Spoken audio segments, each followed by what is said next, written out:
1950 முதல் 1959 வரையிலான சில முக்கியமான உலகளாவிய சிறந்த கண்டுபிடிப்புகளின் சுருக்கமான காலவரிசையை இன்று பார்க்கலாம். 1950 முதல் கிரெடிட் கார்டு அறிமுகப்படுத்தப்பட்டது. மக்கள் வாங்குதல் மற்றும் அவர்களின் நிதிகளை நிர்வகிக்கும் விதத்தில் புரட்சியை ஏற்படுத்துகிறது. 1951 யூனிவாக் ஐ கணினி யூனிவாக் ஐ வணிக ரீதியாக வெற்றி பெற்ற முதல் கணினி அறிமுகப்படுத்தப்பட்டது. இது கணினி வரலாற்றில் ஒரு குறிப்பிடத்தக்க மைல்கல்லை குறிக்கிறது. 1952 ஹைட்ரஜன் வெடிகுண்டு முதல் ஹைட்ரஜன் குண்டு வெற்றிகரமாக சோதிக்கப்பட்டது. அணு ஆயுதங்களில் புதிய அளவிலான அழிவு சக்தியை நிரூபிக்கிறது. 1953 சிறுநீரக மாற்று அறுவை சிகிச்சை முதல் வெற்றிகரமான சிறுநீரக மாற்று அறுவை சிகிச்சை செய்யப்படுகிறது. இது ஒரு சாத்தியமான மருத்துவ சிகிச்சையாக உறுப்பு மாற்று அறுவை சிகிச்சைக்கு வழிவகுக்கிறது.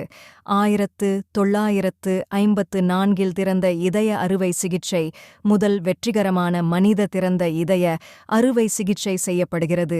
இது இருதய அறுவை சிகிச்சை நுட்பங்களை மேம்படுத்துகிறது. 1955 போலியோ தடுப்பூசி டாக்டர் ஜோனாஸ் சால்க் முதல் வெற்றிகரமான போலியோ தடுப்பூசியை உருவாக்கினார். இது உலகின் பல பகுதிகளில் நோயை இறுதியில் ஒழிக்க வழிவகுத்தது. 1956 வீடியோ டேப் ரெக்கார்டர் முதல் வெற்றிகரமான வீடியோ டேப் ரெக்கார்டர் நிரூபிக்கப்பட்டது. இது தொலைக்காட்சி நிகழ்ச்சிகள் பதிவு செய்யப்பட்டு ஒளிபரப்பப்படும் விதத்தில் புரட்சியை ஏற்படுத்துகிறது.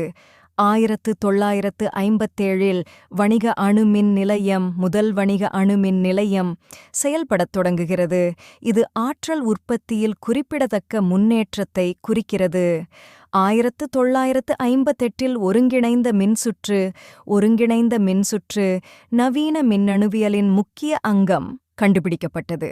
மைக்ரோசிப்கள் மற்றும் நவீன கணினிகளின் வளர்ச்சிக்கு வழிவகுக்கிறது. 1959 ஃபோட்டோகாப்பியர் முதல் வெற்றிகரமான ஃபோட்டோகாப்பியர் ஜெராக்ஸ் 914 அறிமுகப்படுத்தப்பட்டது. இது ஆவண நகல் மற்றும் அலுவலக பணிப்பாய்வுகளில் புரட்சியை ஏற்படுத்தியது.